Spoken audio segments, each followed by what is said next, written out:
The role of IT leaders will be understanding what exactly the challenges of businesses are and how to convert the traditional businesses into digital businesses.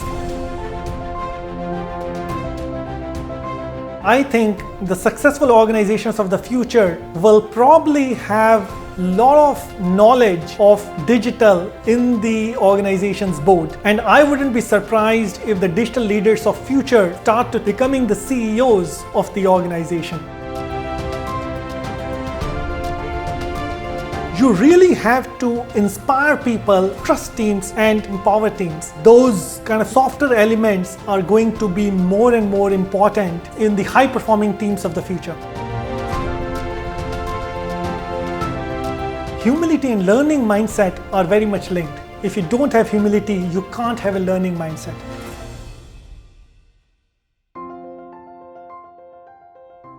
This is CIONET TV. My name is Hendrik Deckers. I'm here today with Tarun Kohli, who is currently the Managing Director and the Head of New Propositions at Swiss Re. A very warm welcome, Tarun. Thanks, Hendrik. Thanks for having me here. Tarun, you grew up in Delhi. You studied pharmaceutical engineering at Varanasi and you have an MBA from the Indian School of Business in Hyderabad. You started your career at Satyam in Pune and then went to Melbourne, Australia. And in 2005, you moved to the UK to work for the IT of BP with our friend Charlie Forte. In 2015, you moved to Prudential UK as the CTO, and since January 2021, you have a top position at Swiss Re. So Tarun, tell us a bit more about yourself, your background, because you're really a citizen of the world, right? Thanks, Hendrik. Yes, so it's been a very interesting journey. When I look back last 25 years, I grew up in Delhi and then went to Indian Institute of Technology, Varanasi, to do my pharmaceutical engineering. And Varanasi is quite a magical city. It's got quite a good contrast of what now in the corporate world we call the heart of mindfulness. The campus recruitment took me to Pune to join Satyam Computers.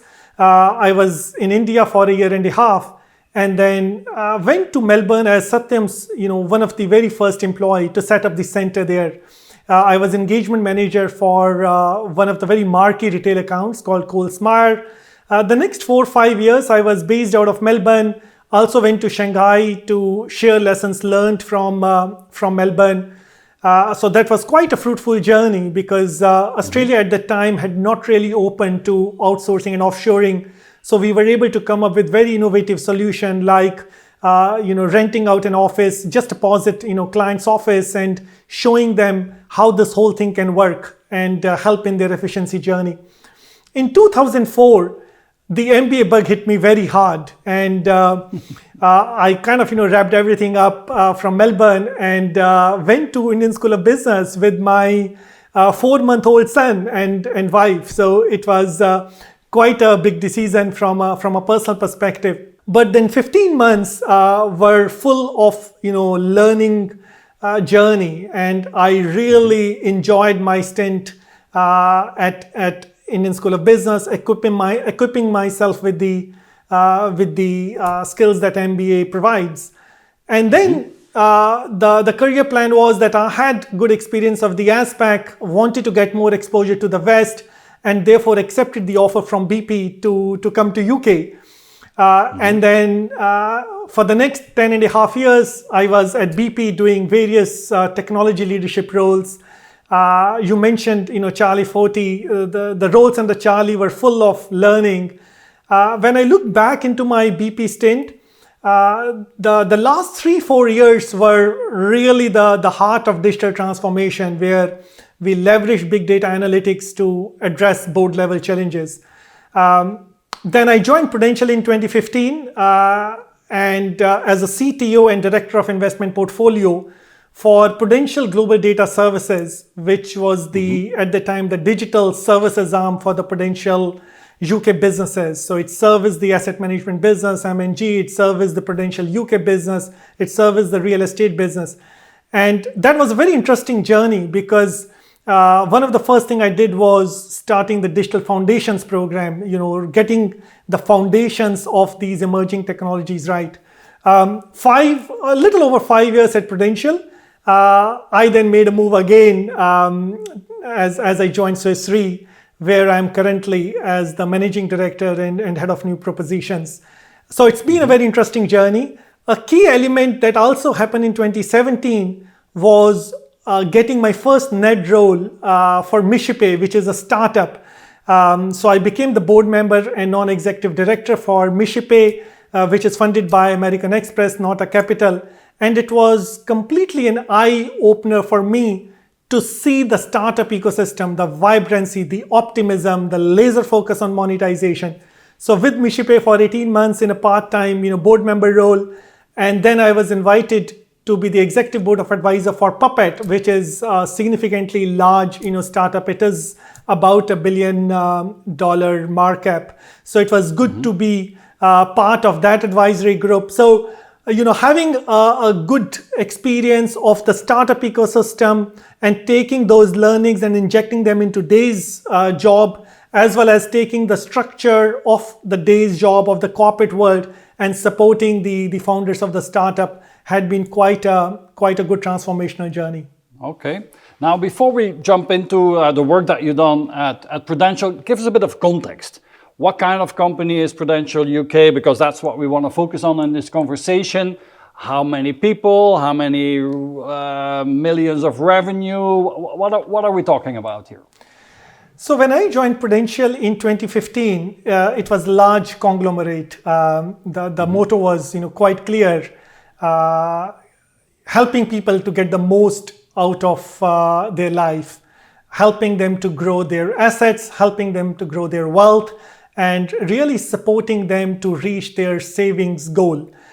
Prudential has been into a very big transformational journey. So I would probably characterize that, from 2015 to 2019, that was a big transformation within the Prudential Group. And then in 2019, the Prudential PLC split its UK businesses, where the M&G PLC as an entity was born. And Prudential PLC is still going through rapid transformation, where this year it is going to further demerge its US business called Jackson. But if I go back into that time in 2015, 2016, there was no cloud. There was no leverage of emerging technologies like AI, machine learning, big data and analytics. It was quite a legacy footprint, especially for the UK businesses. So one of the first things that I did was establishing what I called as the Digital Foundations Program, which was taking Pru to cloud. We struck up a good partnership with Apigee, which was later bought by Google, to establish an enterprise-wide API platform. And then we also spearheaded with these foundations a move to a platform play. 3 years since 2015, we were quite proud that Prudential was on a journey where the legacy heritage businesses was moving applications to Diligenta Bank's platform. The asset management business applications were moved into BlackRock Aladdin's platform. The wealth businesses apps were moved into Sonata's platform. So quite a big drastic shift from a legacy all in-house, keep on building data centers, to a platform play and leveraging SaaS and PaaS as a service. And it was good to be part of that transformational journey. And so it was really from legacy to API, cloud and analytics, right? Yes. But you were also very instrumental in what was called the Reconnections Program, which is quite fascinating. Let's talk about that. What was the industry problem that you were solving there at Prudential? So I think the seeds of that were born in my BP experience, where in 2012, 2013, we started addressing a lot of BP's board level challenges using big data and analytics. So when I came to Prudential and we asked, the very senior stakeholders at the Prudential UK businesses, the heritage business, one of the bigger problems for that business was the lost customers for the industrial branch business unit. And industrial branch as a business sold policies in the World War II era. So there were millions and millions of policies that were sold, and there were several mainframe systems that had details or part details of those policies. But then a lot of those customers expired, and there was this recognition that we don't have details of the next of kin for a huge number of customers, and therefore we don't know what the liability of the IP book is. So, I was always interested in just understanding what board level challenges are, and then really seeing whether there could be a technology component that can enable or help solve that challenge. And in this particular example, we used a leading big data and analytics provider where the team actually ingested about 500 million plus records from 11 different mainframe systems and married that data sets to the data that was publicly available, the death registry, the post office records. And they were able to do two things. They were able to generate over 1 million details of the next of kin, which then was given to the Reconnections team to validate. But more importantly, they were able to define what the liability of the IB book is, which so far, it was an unknown and it was an estimation. And then, that kind of, pilot, that POC, that project was very, very successful. There was good appreciation that was given to the team because end to end, it was done in a record time of less than 3 months. So there was that partnership angle with the big data analytics provider that came into play. But then there was also a cultural mindset learning where people felt confident that they can solve some of these problems that have existed for decades using the new emerging digital technologies. I still remember, when we presented how this whole thing is shaping up, the chief transformation officer at the time suggested, he said, when the Reconnections team are able to reach out to the next of kin, is it possible to just video with their permission, of course, because we want to see the reaction on people's face that we have actually gone overboard by finding out all these people that we owed them money. So I think there was a human angle that, doing the right thing was fantastic, but then there was a financial angle as well where, yes, we were able to put a dollar value to the liability of the IB book, but at the same time, some of these transactions actually costed us a lot more to maintain, and therefore we were able to close some of these transactions that had remained open for several decades. Okay, that's quite a is this? I've never heard of an industry problem like this. Is this across the insurance industry that you have these liabilities? Are still a lot of companies affected by that today? So I think all the organizations that existed in the World War II era would have sold, what are now called the penny policies. Clearly, for Prudential, it was, the famous man from the Pru that will go door to door and sell these insurance policies. But any organization, large organization existing at that time would have faced, similar challenges. Yeah. Well, that's fascinating. Getting over 500 million records from 11 mainframes, bringing that all together, combining it with public data, and then finding out the right information to give the money back to the people. Quite impressive. Tell us a bit about your role today at Swiss Re, Tarun. What is it that you're focusing on today? Yes, so I recently joined Swiss Re a couple of months ago. And the focus is to establish this new unit called the New Propositions.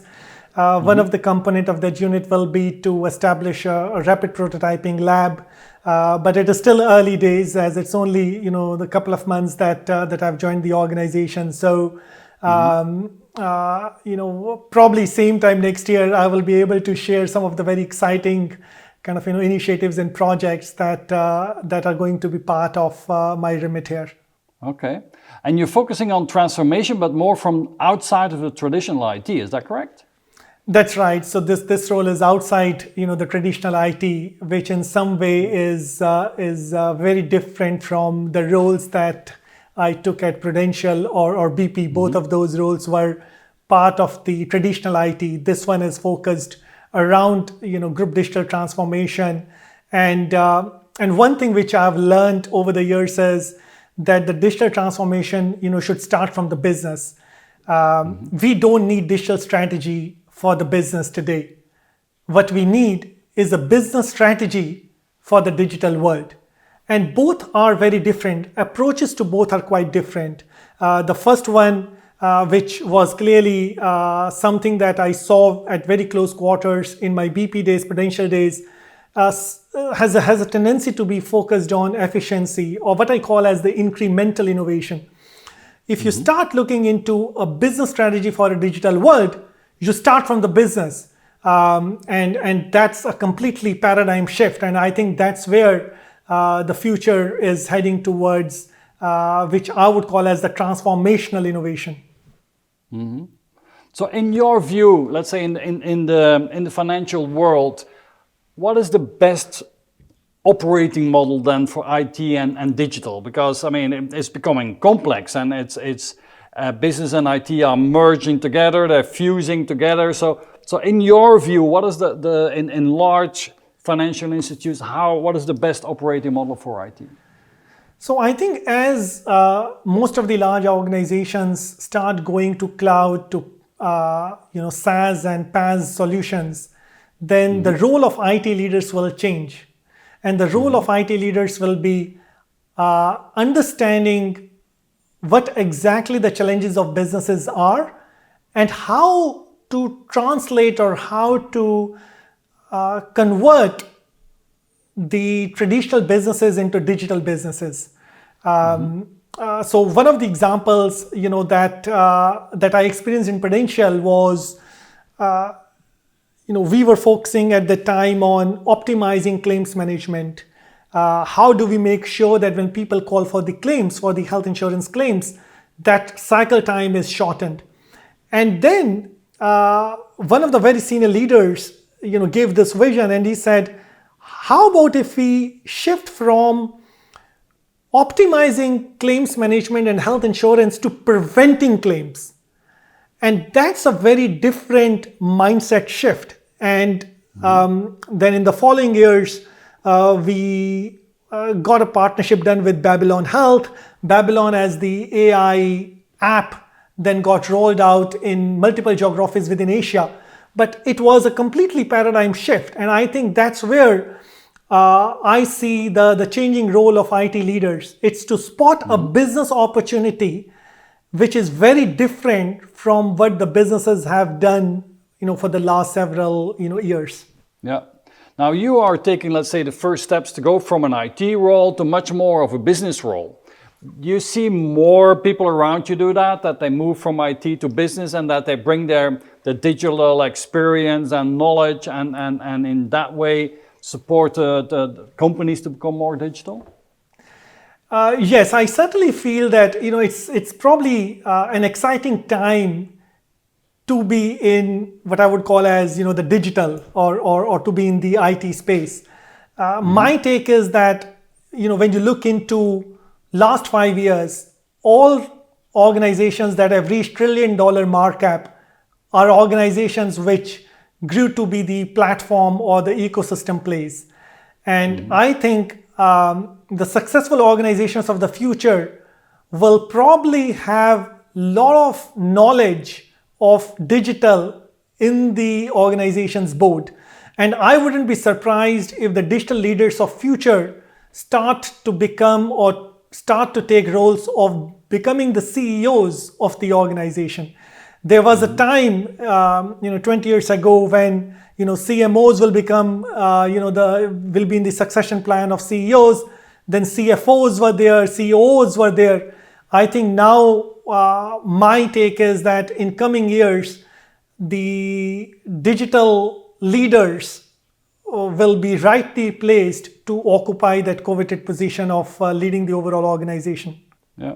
Let's talk a bit more about data and data analytics. It's one of the areas of your expertise as well, Tarun. So if I speak to CIOs around the globe, I'm still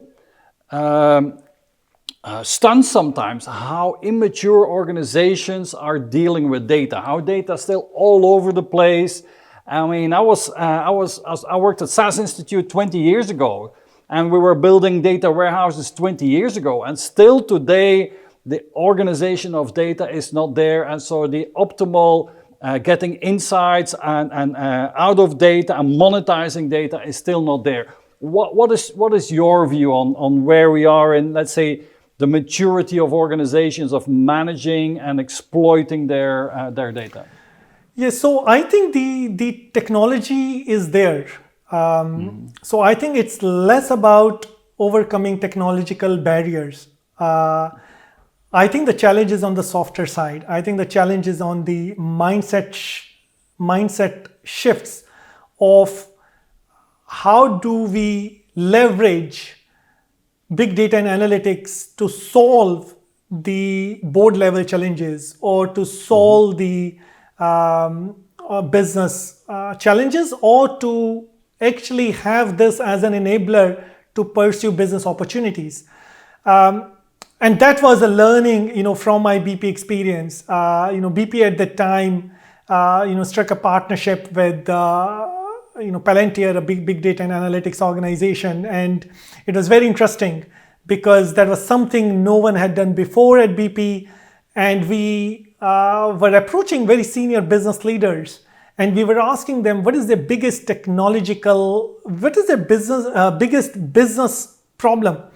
And they will immediately refer back that, everything is okay from the IT side. And then we will try to push the conversation to, no, what is your biggest business challenges? And each of the business unit at that time, had kind of, own share of challenges. For example, in the integrated supplier and trading, it had its own challenges at that time. And then we leveraged that big data and analytics solution at the time to solve a number of those challenges. So I think the important thing here is we should not get big data and analytics. We shouldn't start with that as a solution trying to find the problem, which I've seen multiple times. More recently, if you look into blockchain, when I was at Prudential, I remember, my team coming up with this blockchain solution for shortening cycle time for the bereavement process. And I was like, there is no lack of trust. The data comes from the death registry, everything else, we have got the contract. So there is no lack of trust. And why do you want a blockchain solution? And I still remember people were trying to fit blockchain into everything they were thinking of. This was about kind of 2-3 years ago. So I think the same holds true, that we need to start with the business problem and then find out whether there is a technology solution for that problem. Okay. Let's talk a bit more about yourself and your management style. I mean, you have managed teams in several organizations, so you're very, very experienced on that level. But how would you describe your management style? What is your way? What's your hidden secret to build successful teams? So I would probably characterize those under two categories. The first one is I try to go and see stuff firsthand. So a good example will be, when I was at Prudential, I remember going to our contact center, which was up in Scotland, several times and listen to the customer calls. And no amount of slideware, no amount of insight can give you the experience when you listen to direct customer calls. I still remember, I listened to a call that lasted, quite some time about a pensioner trying to withdraw, her money just before Christmas because she wanted to buy a car. And just listening to that call and seeing how, the staff managed that call just opened a lot of thinking, a lot of opportunities for me. I could see digital opportunities through and through as I listened to that call. The second one is in terms of my leadership style or managing teams, which I have seen that shift from what was a more leading from the front when I was at BP to now servant leadership now, where I have focused on being authentic and really empowering the team and inspiring them. And that's something which I'm feeling personally more fulfillment as part of that journey. So if I were to just share a story, in my last role, I remember I had two direct reports come to me, and one of the direct reports, was accountable for an initiative that needed help from a team member that was in the other direct reports, team. And essentially, they came to me for escalation. They said, this person said, we know this initiative is important, and that team member, doesn't show up all the time. He's, not really focused on this really, really critical initiative. And then the other, direct report person was saying, yes, but he has got, other things to do as well, blah, blah, blah. And it was interesting, 60 seconds into the conversation, I stopped them. I said, do we know how that person is feeling? Has any one of you checked whether, there is everything going on in his kind of, personal life? Is he okay? Have you checked whether he needs any support? And I could still, visualize the face on both of their looks, because we closed the call in, literally 5 minutes. And then the teams then came back to me, said, that was quite a good eye-opener for them. Because I said, the business stuff will happen, but it will happen if the people are okay. It will happen if we start all conversation, if we look into the business issues first from a softer side. And that's the learning that I've been doing for myself, which is why I'm a big student of, servant leadership, and really kind of, look up to Simon Sinek's, numerous videos and attended the launch of the Infinite Game in person. But that's, I think, is the important leadership skill that will be required in future. Okay. And so how would you do, so the traditional MBA is more top-down control and command and control, and you would say the new authentic Simon Sinek way of managing is more trusting people and creating an environment for them to shine. Is that how you would describe it? Yes, I think we live in a digital world. And if anything that this pandemic has taught us is that the remote working is here to stay. Even after the pandemic ends, I think it will be the hybrid working.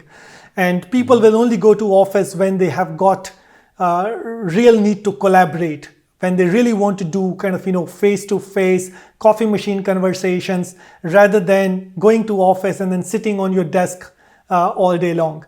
And when you look into that environment, then you really have to inspire people, you really have to trust teams, you really have to empower teams. And I've got the strong belief that, people who love their job will work hard because they are passionate about reaching the next goal post. They believe in the purpose. And if people don't get inspired, then them working hard might lead to stress. And that's a big leadership role that we all need to play. Yes, we need to get to the business outcome. Yes, we need to have a bias for action. Yes, we need to be results oriented. All of those were, I think, what we have learned in our traditional kind of, business education or our traditional kind of, roles. But how we get to those, I think, has changed. And getting to those by targeting the softer side, by inspiring people, by establishing high-performing team that trust each other, by making sure that the collective output of the team is far better than the single output of any team member. And if it results in the unhappiness of team, that's not worth the effort. So I think those are something which are going to be important ingredients for success in the future world. In my last role at Prudential, I used to also have this happiness index. and I would share a lot of kind of research material. Initially, people were a bit confused. Why do I always talk about happiness? What has that to do with the corporate world? And I was like, no, I really want to ascertain, if we are all happy. And we will have happiness movements, and we will have a lot of kind of different tactics. But I still remember that I could see my leadership style change, and I think those kind of softer elements are going to be more and more important in the teams, in the high performing teams of the future. Yeah. Now, if I would go back to the teams that you work with now or in the past, and I would ask them, tell me the good, the bad, and the ugly of Tarun, what do you think they will say about you? It's one of my favorite questions. So I think they will say that I focus on some of these softer side probably too much, which I have been given both positive and negative feedbacks from the team. The second one is, which I learned from Charlie Forte. The second one is that in all my regular team meetings, I always start with the external business context, and then I move into the internal context. So the context of the external market landscape, then moving into the internal business context, and then zooming into how the teams can relate their delivery to both. And I think that's one thing which teams have appreciated a lot. They have always appreciated how I would share some of the headlines that have resonated with me from the external world. It could be the acquisitions by Amazon. It could be stuff happening in the private equity VC space. But I always start my team meetings with the external market landscape. And I think that's one thing which teams have consistently appreciated. Now, Tarun, you talked about happiness and that you have a happiness index for your team, which is quite fascinating. But what is that makes you happy? And let's first talk about the professional side, and then maybe also on the personal side. So professionally, what is it that makes you happy? And that's another way of asking, what really drives you in your work? Yes, doing hard work on stuff that matters to the business is what drives me or motivates me. If I'm able to see that, this is the work that I'm accountable for, and that work is, going to either generate more revenues or will help the business move into new geographies or will help in kind of, coming up with new ways to monetize. So all of those, I could see elements in my Prudential days. The way to get there is by making sure that the teams are helping me get there by being happy, by being motivated, by being inspired. So that's the kind of, that's the slight nuance about it. What drives me crazy is, when we have got a lot of work that doesn't add value. And it's interesting, one of my team member, we were establishing digital labs. I established a digital lab, at PGDS as well, trying to do that same here in my new role. And one of my team members said me something. He said, a picture is worth 1,000 words. And similarly, a clickable prototype is worth 1,000 slides. And he was absolutely true. And I think in large organizations, there could be tendency to do a lot of slides. But one thing I learned by being involved in the startup ecosystem was absolutely laser focus on every hour of work done by any member of the team, because typically early stage startups have got very few team members, has to have a direct result on the monetization. And I think that's one thing which clearly we can take as a learning from the startup ecosystem. Okay. Now, you told me, and I was that you were, how do you call it, bitten by the MBA bug? Was that what the metaphor that you used? But lifelong learning is very important for you. I mean, you didn't stop with your MBA. Learning for you is a yearly thing. Tell us a little bit about that, because I think that's quite fascinating. Yes, so when I came back from Melbourne and then spent 15 months, doing my MBA, I then did, while I was doing my MBA, a couple of certifications, and then Indian School of Business also sponsored me for a global consulting practicum course at Wharton. That was quite a fulfilling experience. I could see that that investment of time, and this is leaving Melbourne and then foregoing that kind of, that years plus salary. And then, as you know, MBA is quite expensive as well. I came out of that it was all worth it. Mm-hmm. And then that started a journey of a lifelong learning experience. So when I was at BP, I was very fortunate to be picked up for the BP CIO of the Future program.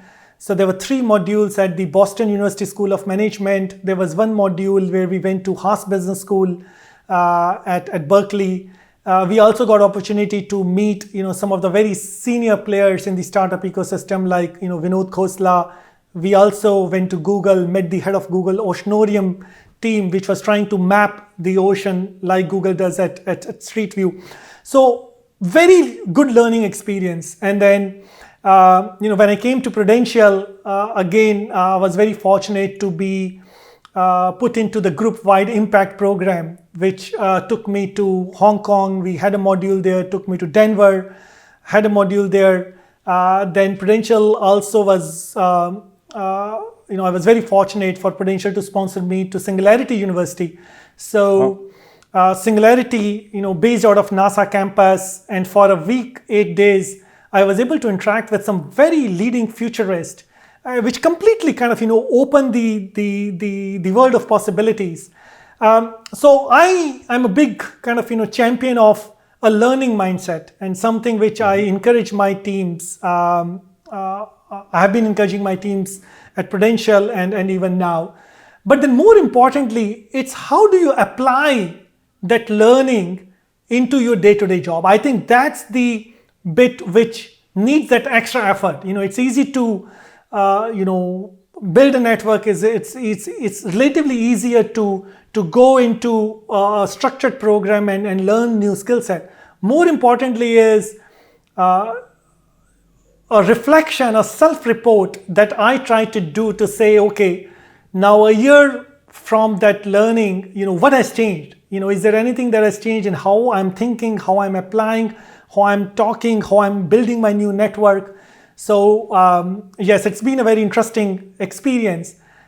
And then 18 months ago, I did a little bit of a paradigm shift where I decided to do a teacher training certification for yoga, for Vinyasa yoga, which was quite a very different learning experience in its own kind. Mm-hmm. So you're a certified yoga trainer now?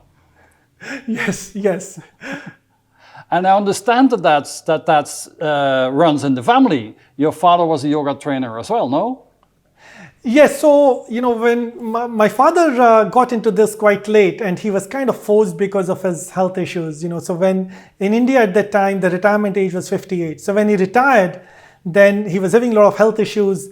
One of his childhood friend forced him to go to a yoga center, and then he was very punctual. He will start doing yoga in the morning, and then later on morning and evening, and then within 5 years he became a yoga instructor himself.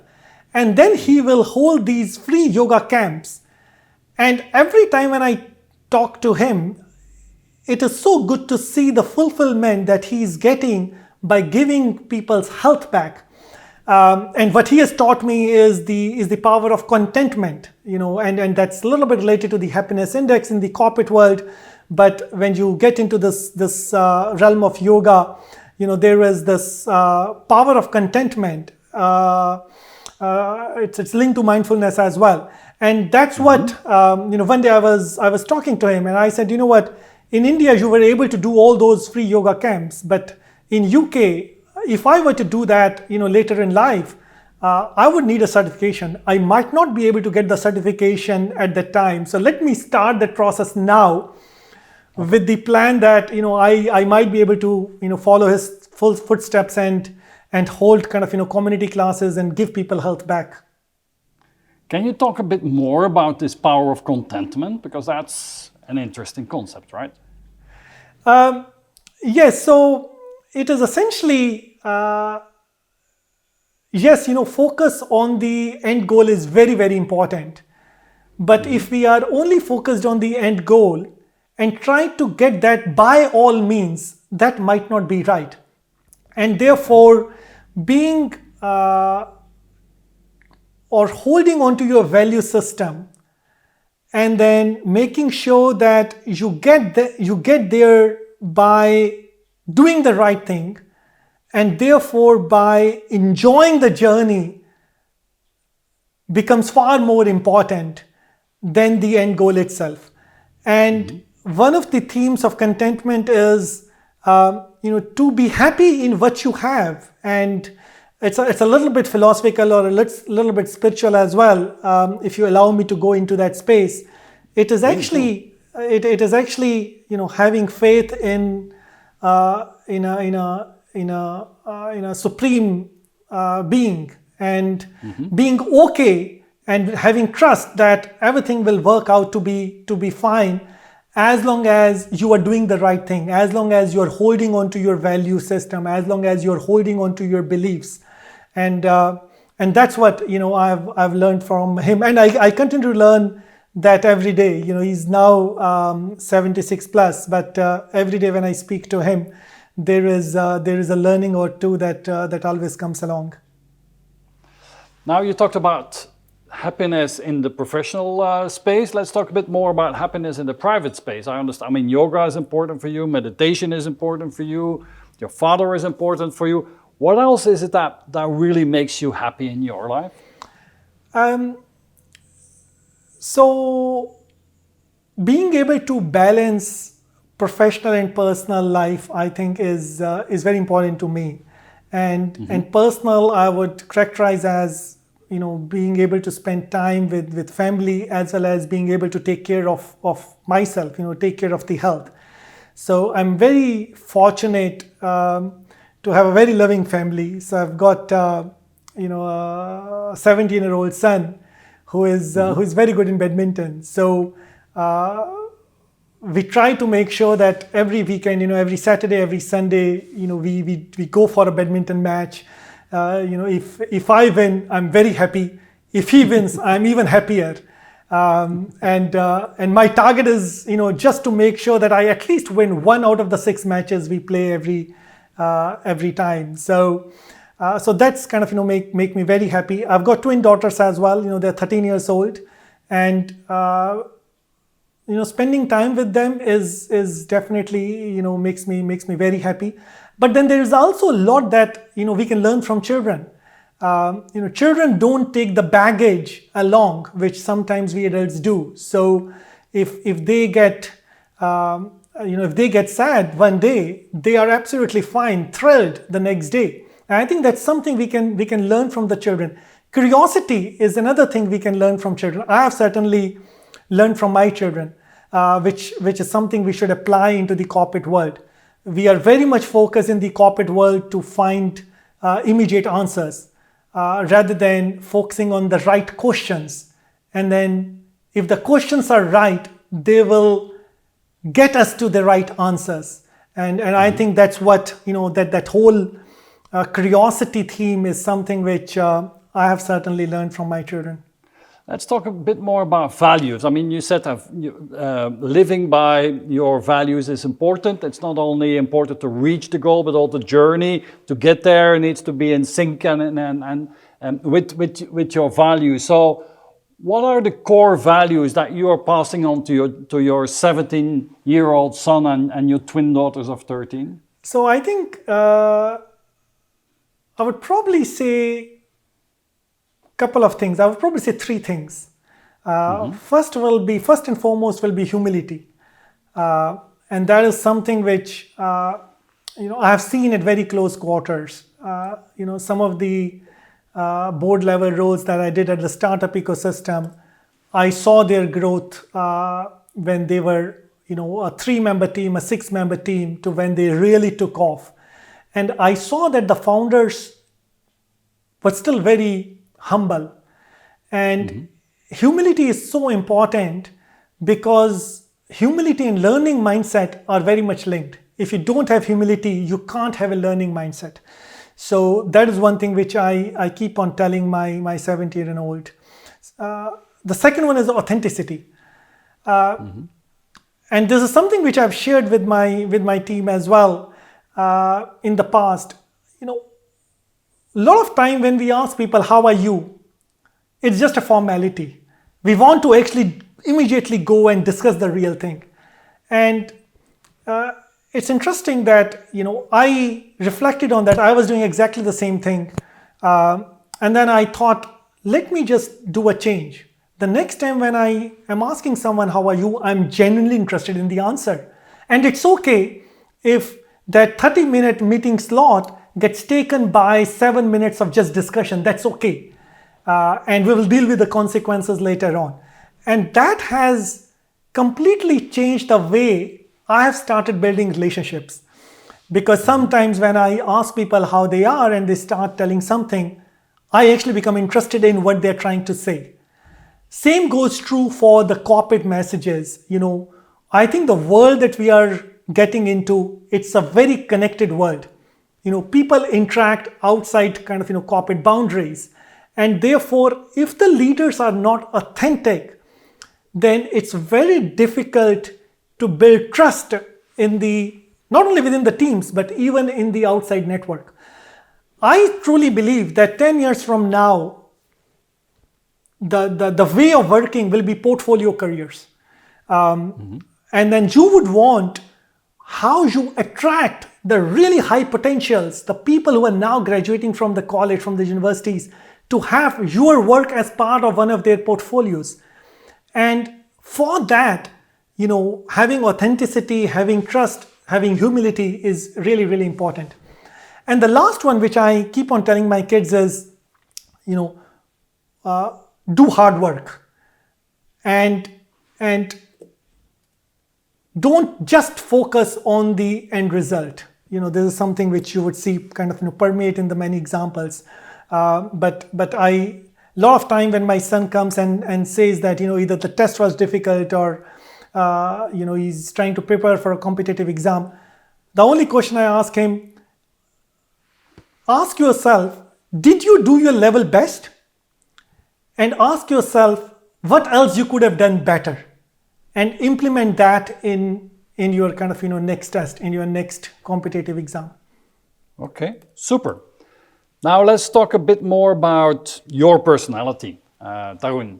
And you shared with us that your Myers-Briggs personality type, your MBTI, is you are an ESFJ, also known as a consul. And these are people that are extroverted, they're observant, feeling, and they have a judging personality. They're attentive, people-focused, and they enjoy taking part in the social community. And typically, the achievements are guided by decisive values, and they willingly offer guidance to others. So quite an interesting profile, of course. And I'm gonna tell you what the theoretical strengths and weaknesses are of this profile. And you tell me if you recognize yourself in that, okay? So people with the ESFJ personality typically have strong practical skills. They have a strong sense of duty. They are very loyal, they're sensitive and warm, and they are good at connecting with others. Is that a good description of who you are? Yes, I think that's a reasonably fair description. Okay, and what stands out for you of all these different characteristics? I would say, practicality is the one that stands out because a lot of time, I have actually challenged the status quo. Is it making sense? Are we doing it because we have always done it that way? Or can we step back and ask, why are we doing this? Okay. Now, the interesting part, of course, is the development areas, the weaknesses. So let's test these and tell me, where do you recognize yourself and how did you develop in that area?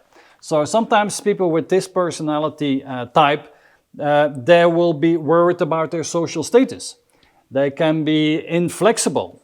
They can be reluctant to innovation or to improvisation. They're sometimes vulnerable to criticism and often to needy or too selfless. So where do you recognize yourself maybe in the past, and how did you develop yourself to overcome this as a business leader? Yes, so clearly would resonate with at times too selfless, because I have got that tendency where I would want to be an active team player as well. What I call as being an active participant to the initiatives that are not part of my accountability but need my input for other people's agendas. It's interesting that when I took the MBTI, in my early days at BP, I was ENTJ, which was a lot more commander, a lot more hierarchical, and it was interesting when I took this recently, and without really consciously understanding the different MBTI profiles, I could see that the journey that I have been for the last 7-8 years probably has shifted me from a commander approach to a consul approach, and I still truly believe that that's the approach that will be much sought out after in the new digital world that we are living in. So I definitely have to be cautious about the too selfless, because at the in the corporate world, if you're not able to meet your goals, then it doesn't matter for how many other people you have helped, and there's always that fine balance. But one thing which I am overcoming that development area is by taking help from my team. And when you empower your teams, when you inspire them, then they can probably help you, support you with more than what you expect, than what you anticipate. Okay. Tarun, do you have a personal mantra, a saying that helps you in difficult times, or that guides you in your work and in your life? The only mantra that I can think of is I have a very strong belief that everything will come out okay at the end, and any challenge that I take, any task that I do, I have got that strong conviction that there is a divine help above me, which will make sure that the end result is good, and it's always been good, surprisingly. So I think that probably relates to some of the other attributes we discussed around contentment, but that's one thing which I strongly believe in. Okay, we already talked about your father, but who are the other people that you look up to and that you learn from? Who are the mentors in your life? So on a professional context, clearly, as we mentioned before, Simon Sinek stands out. I learned servant leadership by watching numerous videos of Simon Sinek. I also had the opportunity to meet him in one of the book launches here in London, The Infinite Game, and he continues to kind of inspire me a lot. Then closer to home, we mentioned Charlie Forti. Charlie has been a big role model for me. In fact, it's Charlie who taught me to make sure that there's always one eye on the external market landscape and one eye on the internal business context. And Charlie would start his team meetings, the way that I now start my team meetings. So it's been a direct learning from him. The other learning from Charlie was the power of declaration. Charlie would use this phrase when I was working for him. If you want to, start this initiative, you don't need anyone's permission. You start. If you see there's a corporate need and you see there will be a corporate benefit, you take that plunge, and then park your car in the lawn, and then soon that car will be visible. So again, something which I've implemented numerous times over the last several roles. And then Dana Deasy, who I had the opportunity to work with or work for when I was at BP. Dana Deasy at the time was BP's group CIO, and I've been in touch with Dana since then. But Dana taught that learning mindset. Dana started this process of CARS, Corrective Action Review, where the whole purpose will be to learn. So we will have, major crises, we will have priority incidents, there will be our people involved, our partner people involved. There will be, BP was kind of quite complex in terms of the IT footprint. And when we had any of those incidents, then there will be a car which Dana will chair. And it was quite clear that no one has to do any blame game in that car. The whole purpose of that car is how do we prevent that incident in the future? And that's, and then it's interesting, when I was doing some research at the time, it's interesting how when you look into the aviation industry, there's this whole concept of learning, which is how the black box gets, put into the aeroplane, because they want to learn exactly in case of a disaster, how it could be prevented. Which is very difficult from some of the other industries like medical, where there is less structured approach to learning lessons. So again, those are kind of, some of the people that I definitely kind of, look up to. My parents, Simon Sinek, Charlie Forti, Dana Deasy, and so many others, who help me learn each day, every day. Now, Tarun, you're clearly a very happy man and a very successful man, but what was, if you look back, the best thing that ever happened to you in your life? I think now when I look back, being able to work in different parts of the globe was probably the best thing. I hadn't planned it that way, but now with 3 kids, clearly, there is a constraint that comes on the mobility. So I was quite lucky to have worked in India, to have worked in Melbourne, to have kind of an exposure to Shanghai, exposure to Singapore, exposure to Malaysia. BP's experience, gave me good exposure to Houston, where a lot of my team was based. So I think that was probably the best thing, at the time, having that global exposure in my early career clearly was very helpful, something which I'm very grateful for. Okay. Now, it's not every day the sun shines, so we also have our bad experiences. So if you look back, what was maybe one of the worst things that happened to you in your life, and how did you overcome it, and what did you learn from it? So in the corporate context, when I was at BP, we had one of the largest program, which was quite an ambitious program. It was called the Integrated Service Desk.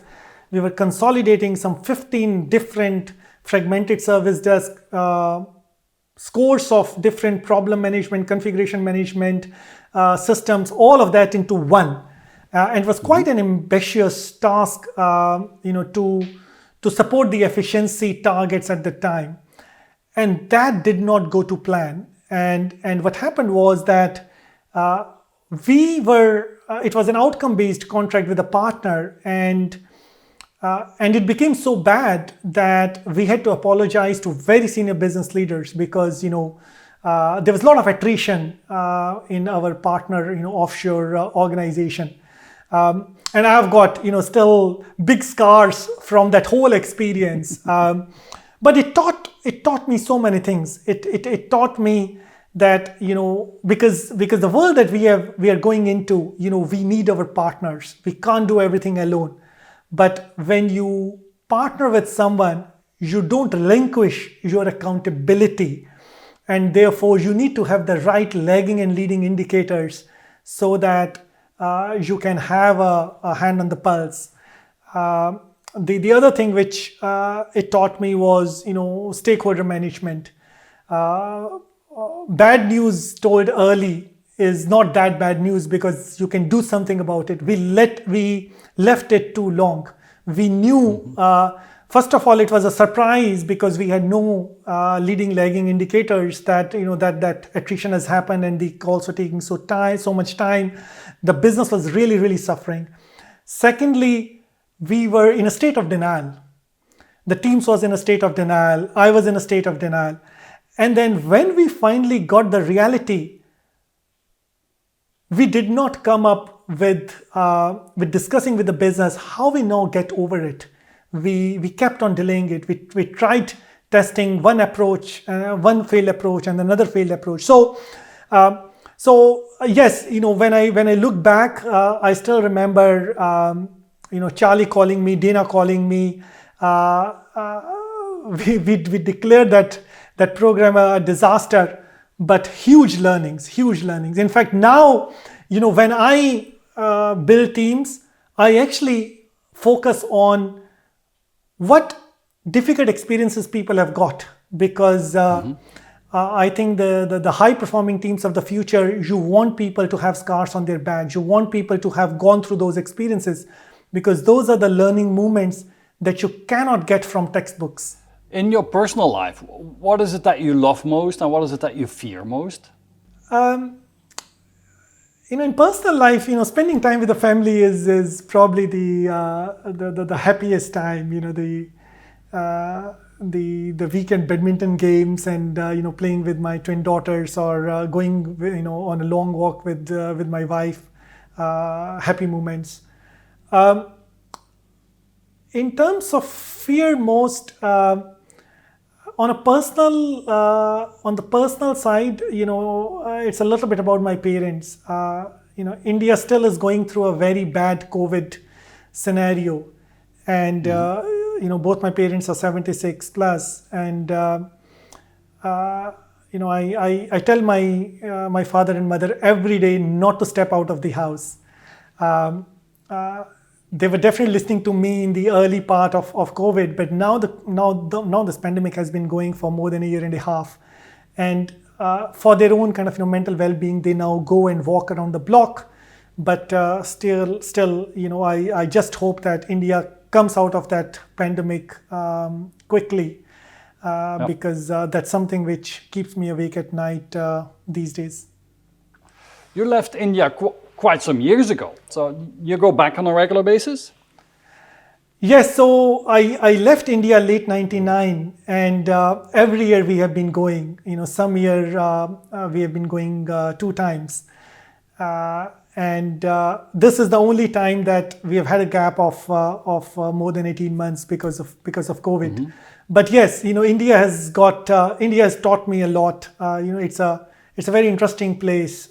So we do try to go there at least once a year, and actually show our kids where their roots are. Yeah. Now, what is fascinating nowadays is that so many top leaders in tech companies and large corporates are from Indian descent. If you look at Sanjay Brahmawar at Software AG, or look at Google and Microsoft and so on, I mean, the top guys, many of them are from Indian descent. Why is that? And what's your view on that? That's a very interesting question.